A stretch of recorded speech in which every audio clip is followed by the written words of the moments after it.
Friends, now we'll see the explanation of the remaining part of the speech. Let's march, part 2. So let's begin. Her angry question still shakes me.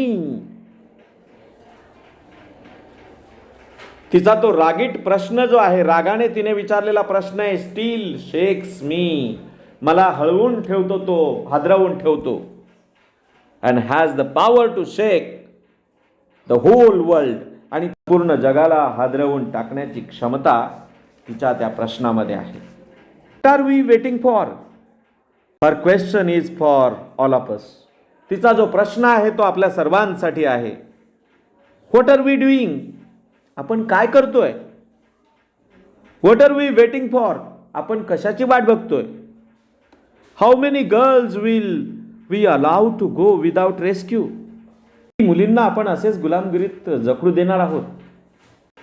Children are questioning our inaction and watching our actions.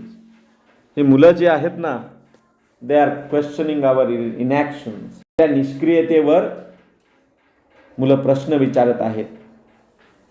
And watching our actions, आणि आपली कृती ते पाहत आहेत. We need collective actions with a sense of urgency. We need collective actions with a sense of urgency. आपल्याला त्वरित सामूहिक कृती करण्याची आवश्यकता आहे. वी नीड, आपल्याला गरज आहे. कलेक्टिव्ह ॲक्शन्स, सामूहिक कृती करण्याची गरज आहे. With a sense of urgency, तातडीने, त्वरित. Every single minute matters. Every single child matters. Every single childhood matters. बघा, प्रत्येक मिनिट महत्वाचा आहे. एव्हरी सिंगल चाइल्ड मॅटर्स म्हणजे प्रत्येक मूल महत्वाचं आहे. एव्हरी सिंगल चाइल्डहुड मॅटर्स, प्रत्येक बालपण महत्वाचं आहे. Therefore I challenge the passivity and pessimism surrounding our children. आणि म्हणून मुलांबाबत असलेल्या या निष्क्रिय आणि निराशावादी वृत्तीला मी आव्हान देतो. Therefore I challenge, मी आव्हान देतोय, the passivity म्हणजे काय? निष्क्रिय. and pessimism surrounding our children. हे जे पॅसिव्हिटी आहे, निष्क्रियता आहे आणि निराशावाद जो आपल्या मुलांना ज्यांनी वेढलेला आहे, त्या वृत्तीला मी आव्हान देतोय. Challenge this culture of silence and this culture of passivity, this culture of neutrality. मी चॅलेंज करतो. आय चॅलेंज, मी आव्हान देतोय दिस कल्चर ऑफ सायलेन्स. हे जे कल्चर आहे, ही जी संस्कृती आहे, कोणती? मौन बाळगणाऱ्या, culture of silence. Culture of passivity म्हणजे निष्क्रिय राहणाऱ्या, and the culture of neutrality म्हणजे तटस्थपणे बघत राहणाऱ्या या संस्कृतीला मी आव्हान देतोय. I call upon all the governments, intergovernmental agencies, businesses, faith leaders, workers, teachers and NGOs, and each one of us to put an end to all forms of violence against children.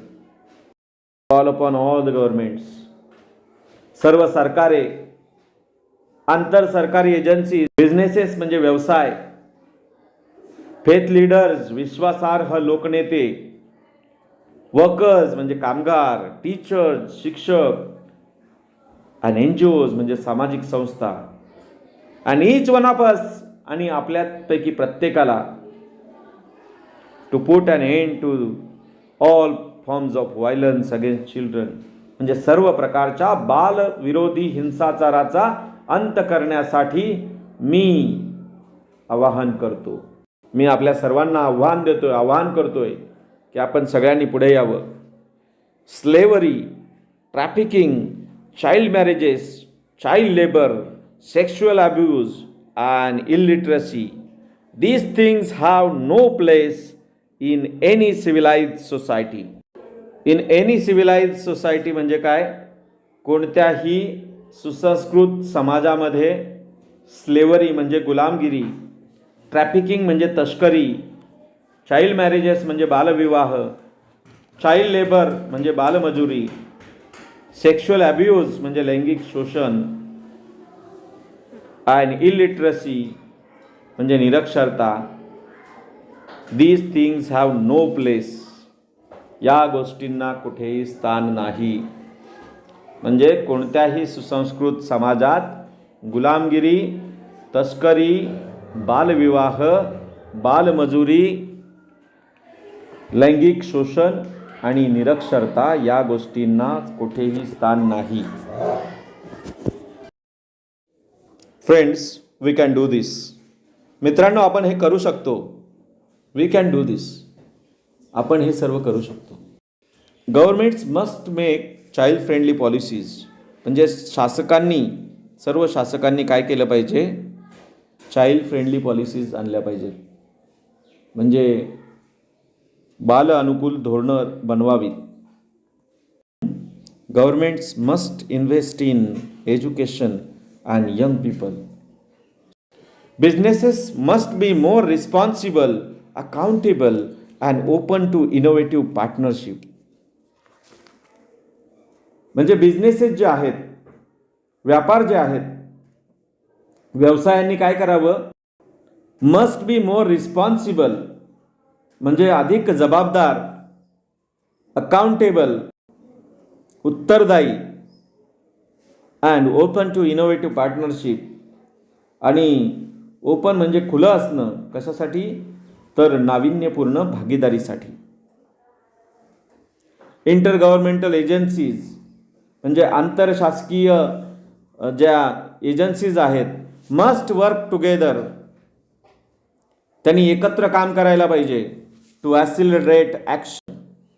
ॲसिलरेट म्हणजे काय? अधिक चालना देण्यासाठी त्यांनी काय करावं? काम करावं. Global civil society must rise above the business as usual and fragmented agendas. Global civil society must rise above the business as usual and fragmented agendas. म्हणजे ज्या वैश्विक नागरी समाज आहे, त्या वैश्विक नागरी समाजाने सर्वसामान्य व्यवसाय करण्यापेक्षा विखुरलेल्या उद्दिष्टांच्या पुढे जाऊन विचार करणं गरजेचं आहे. फ्रॅगमेंटेड अजेंडाज म्हणजे विखुरलेले विचार जे आहेत त्यांच्या पुढे जाऊन त्यांनी विचार करणं गरजेचं आहे. Faith leaders and institutions and all of us must stand with our children. Faith leaders म्हणजे विश्वासार्ह लोकनेते असतील, इन्स्टिट्यूशन्स आहेत म्हणजे संस्था आहेत, अँड ऑल ऑफ अस म्हणजे आणि आपण सर्वांनीच must stand with our children. आपल्या मुलांच्या सोबत उभं राहिलं पाहिजे. आता या पॅरेग्राफमध्ये तुम्हाला एक गोष्ट जाणवेल की प्रत्येक वाक्यामध्ये मस्टचा वापर आहे. प्रत्येक वाक्य मस्ट म्हणजे ऑब्लिगेशन, सक्ती दाखवणारं जे मॉडल ऑक्झिलरी आहे त्याचा वापर केलेला आहे. Must make.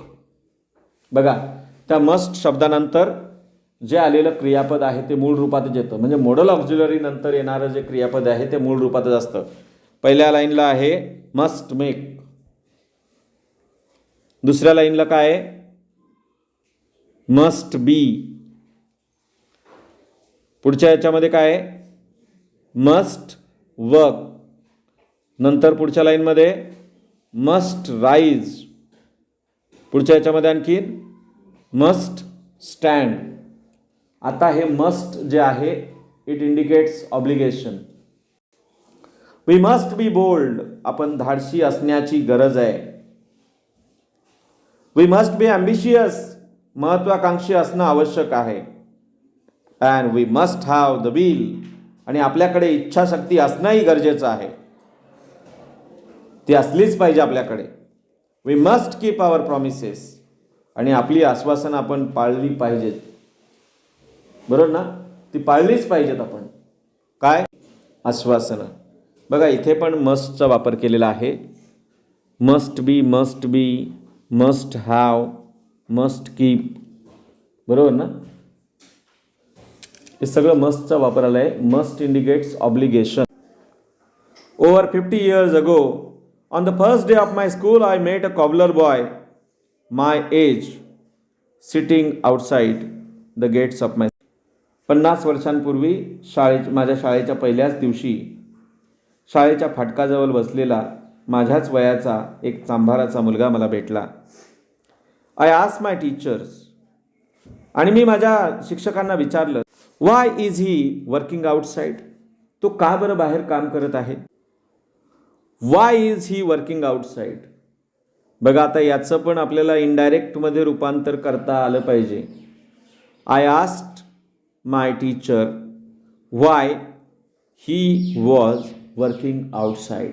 अशा पद्धतीने त्याचं काय होईल? इनडायरेक्ट स्पीचमध्ये होईल. I asked my teachers why is he not with us in the school. याचं काय होईल या वाक्याचं? I asked my teachers why he was not with us in the school. तो आमच्याबरोबर तो शाळेमध्ये का नाही आहे? My teachers had no answer. माझ्या शिक्षकांकडे हॅड नो आन्सर म्हणजे त्यांच्याकडे उत्तर नव्हतं. One day I gathered the courage to ask the boy's father. एके दिवशी आय गॅदर्ड द करेज म्हणजे मी धैर्य एकवटलं to ask the boy's father. आता याच्यामध्ये इन्फिनेटिव्ह कोणता आला आहे बरं? हां, बरोबर आहे, सांगा. To ask. ही सेड, आणि तो काय म्हणाला माहिती आहे? Sir, I have never thought about it. मी त्याच्याबद्दल विचारच केलेला नाही आहे. We are born to work. आम्ही काम करण्यासाठीच जन्मलो आहे.